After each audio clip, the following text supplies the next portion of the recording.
தந்தை, மகன், தூயாவியாரின் பெயராலே ஆமென்.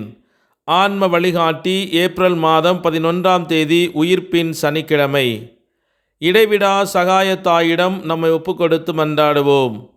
மிகவும் பரிசுத்த மரியே, மாசில்லா கன்னிகையே, எங்கள் இடைவிடா சகாயமும் அடைக்கலமும் நம்பிக்கையுமாக இருப்பவள் நீரே. இன்று நாங்கள் அனைவரும் உம்மிடம் வருகிறோம். நீர் எங்களுக்கு அடைந்தருளிய வரங்களுக்காக இறைவனுக்கு நன்றி செலுத்துகிறோம். இடைவிடா சகாயத்தாயே, உம்மை நேசிக்கிறோம். எங்கள் அன்பை காட்ட உமக்கு எப்போதும் சேவை செய்வோம் என்றும், அனைவரையும் உம்மிடம் கொண்டு வர எங்களால் முடிந்தவற்றை செய்வோம் என்றும் வாக்களிக்கிறோம். இடைவிடா சகாயத்தாயே, இறைவனிடம் சக்தி வாய்ந்தவளே, எங்களுக்கு இந்த வரங்களை பெற்றுத்தாரும். சோதனைகளை வெல்லும் பலத்தையும், இயேசு கிறிஸ்துவிடம் தூய்மையான அன்பையும் நல்ல மரணத்தையும் அடைந்து தாரும். உம்மோடும் உமது திருக்குமாரனோடும் என்றென்றும் வாழ அருள் புரியும். இடைவிடா சகாயத்தாயே, எங்களுக்காக வேண்டிக் கொள்ளும். ஆமேன். மார்க்கு நற்செய்தி 16ஆம் அதிகாரம் 14வது இறைவார்த்தை. இறுதியாக 11 பந்தியில் அமர்ந்திருந்த பொழுது அவர்களுக்கு இயேசு தோன்றினார். உயிருடன் எழுப்பப்பட்ட தம்மை கண்டவர்கள் சொன்னதையும் நம்பாமல் அவர்கள் கடின உள்ளத்தோடு இருந்தமையால் அவர் அவர்களுடைய நம்பிக்கையின்மையை கண்டித்தார். இது கிறிஸ்து வழங்கும் வாழ்வு தரும் நற்செய்தி. கிறிஸ்துவே உமக்கு புகழ். சிந்தனை. மார்க்கு நற்செய்தி இயேசு மரிய மகதலேனாவுக்கு தோன்றிய நிகழ்விலிருந்து உயிர்ப்பின் சாட்சியம் தொடங்குகிறது. இயேசு அவளுக்கு தோன்றினார் என்று அது எளிமையாக குறிப்பிடுகிறது. உடனடியாக மரியாள் 11 சீடர்கள் மற்றும் வேறு சில சீடர்கள் உட்பட இயேசுவின் தோழர்களிடம் சென்று சொன்னதாக மார்க்கு விவரித்து சொல்லுகிறார். இயேசு தனக்கு தோன்றியதை அவர்களிடம் சொல்ல மரியாள் சென்றபோது அவர்கள் துக்கமடைந்து அழுது கொண்டிருந்ததை கண்டாள். இயேசு உயிர்த்தெழுந்தார் என்று அவள் அவர்களிடம் சொன்ன பிறகு அவர்கள் நம்பவில்லை. துக்கமும் அழுகையும் என்பவை பயம், சந்தேகம் மற்றும் விரக்தியின் விளைவாகும். மலைப்பொழிவு போதனையில் கற்பிக்கப்பட்டுள்ளபடி பரிசுத்த துக்கம் என்னும் வடிவிலான துக்கம் உண்மையான அன்பிலிருந்து எழக்கூடும் என்றாலும், துயரம் என்னும் துக்கமானது பயம், கவலை அல்லது சந்தேகம் ஆகியவற்றால் ஆட்கொள்ளப்பட்ட இருதயத்திலிருந்து உருவாகிறது. இவை ஒவ்வொன்றும் விரக்திக்கு வழிவகுக்கும். மார்க்கு இங்கு வெளிப்படுத்துவது போல விரக்தியின் கனி அவநம்பிக்கையாகும். இந்த நிகழ்வுக்கு பிறகு எம்மாவு செல்லும் வழியில் 2 சீடர்களுக்கு இயேசு தோன்றிய நிகழ்வின் சுருக்கமான பதிப்பை மார்க்கு விவரித்து சொல்லுகிறார். இயேசு உயிர்த்தெழுந்து மரிய மகதலேனாவுக்கு தோன்றிய அதே ஈஸ்டர் நாளில் அவர் இந்த 2 சீடர்களுக்கும் தோன்றினார்.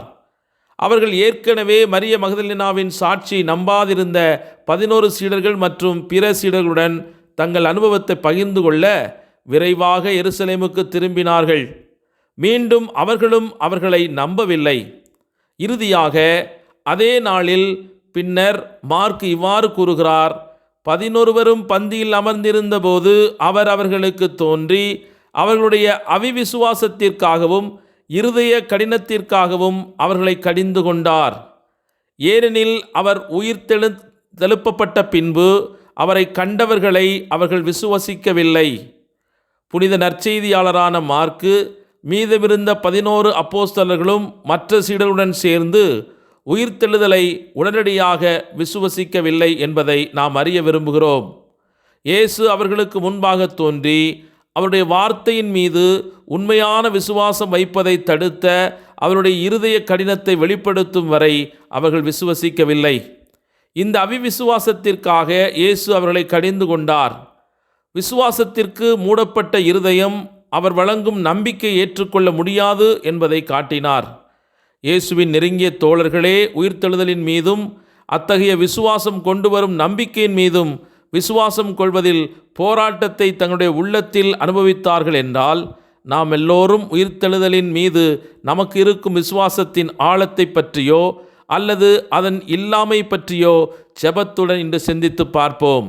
உண்மையான ஆண்டவர் நம் மத்தியிலே உயிரோடு இருக்கிறார் என்ற விசுவாசத்திற்கு எதிராக நம்முடைய உள்ளத்தில் எழுந்து கொண்டிருக்கிற போராட்டங்கள், துக்கங்கள், கலக்கங்கள் இவைகளை நாம் முறியடித்து விசுவசித்து ஆண்டவரை மகிமைப்படுத்த இன்றைய நாளிலே இணைந்து மன்றாடுவோம். செபிப்போமாக. எங்களுக்கு வாழ்வை தந்தவரும் வாழ்வித்து கொண்டிருப்பவருமான எங்கள் அன்பான இயேசுவே, உம்மை நன்றியோடு போற்றி துதித்து ஆராதிக்கிறோம். எங்களுடைய பாவங்களின் நிமித்தம் இழந்து போன வாழ்வை மீண்டும் பெற்றுக்கொள்ள வேண்டும், நிலை வாழ்வை உரிமையாக்கிக் கொள்ள வேண்டும் என்பதற்காக எங்கள் மீது கொண்ட உமது அன்பின் காரணமாக தந்தைக்கு உம்மையே தகன பலியாக ஒப்பு கொடுத்தீரே. உமது பரிசுத்த இரத்தத்தை தாரை வார்த்தீரே. உமக்கே கோடி ஸ்தோத்திரம் ஐயா. உமது பிரசன்னத்தை தாங்கிய உமது இந்த உடலையும் எங்களுக்கு இரட்சணியத்தை உறுதி செய்த இந்த உமது இரத்தத்தையும் உண்டு பருகி மீட்படிய எங்கள் இருதயங்களை தூண்டும் உமது மேலான அன்புக்காக நன்றி கூறுகிறோம். நாம் உட்கொள்ளுகிற உணவு நமது உடலின் ஒரு பகுதியாக மாறி நாம் இயங்குவதற்கு சக்தியாக மாறுவது போல உடலை உண்கின்ற நாங்களும் உம்மைப் போல பரிசுத்தமான பிள்ளைகளாக மாறுவோமாக. உமது திரு உணவு எங்களுக்கு இந்த உலகத்தின் சத்துருக்களை எதிர்த்து நிற்பதற்கான ஆற்றலை தருவதாக. உமது பரிசுத்த இரத்தம் எங்களுடைய பாவங்களை பலவீனங்களை ஜெயிப்பதற்கு ஆற்றல் தருவதாக. இயேசுவின் பரிசுத்த இரத்தம் ஜெயத்தை இன்று கொண்டு வருவதாக. உம்முடைய பாதுகாப்பு வளையமான இந்த பரிசுத்த இரத்தத்தை இன்றைய நாளிலே எங்கள் மீதும் எங்கள் குடும்பத்தின் மீதும் எங்கள் நண்பர்கள் மீதும் உடன் வேலை செய்யும் பணியாளர்கள் மீதும் நாங்கள் செல்லுகிற பாதையிலும் நாங்கள் வேலை செய்யும் இடங்களிலும் எங்கள் சமூக அந்தஸ்துகள் மீதும் தெளித்து நாங்கள் பாதுகாப்பை உறுதி செய்கிறோம். ஆண்டவரே, உம்மீது நாங்கள் ஆழமான விசுவாசம் கொண்டு இன்று எங்கள் வாழ்க்கையில் இருக்கிற துக்கங்களையும் கலக்கங்களையும் நீக்கி இன்று உமது உடனிருப்பினால் வெற்றியும் சமாதானத்தையும் பெற்றுக்கொள்வோம் என்ற உறுதியான நம்பிக்கையோடு முன் செல்ல எங்களுக்கு ஆற்றல் தருவீராக. அவிவிசுவாசத்தை கொண்டு வருகிற சாத்தானின் சந்தேகங்கள் அனைத்தையும் இன்று கொன்று போட்டு எங்கள் வாழ்விலே விடியல் வரும் என்ற நம்பிக்கையோடு உமது கரம் பிடித்து நடக்க உம்மில் விசுவாசம் கொண்டு நிலைக்க எங்களுக்கு ஆற்றல் தருவீராக. ஆமீன். எல்லாமல்ல இறைவன் தந்தை மகன் தூய் ஆவியானவர் உங்கள் அனைவரையும் நிறைவாக ஆசீர்வதித்து புனிதப்படுத்தி வழிநடத்துவாராக. ஆமீன். இயேசுவுக்கே புகழ், இயேசுவுக்கே நன்றி. மரியே வாழ்க. இயேசுவின் இரத்தம் ஜெயம், இயேசுவின் இரத்தமே ஜெயம்.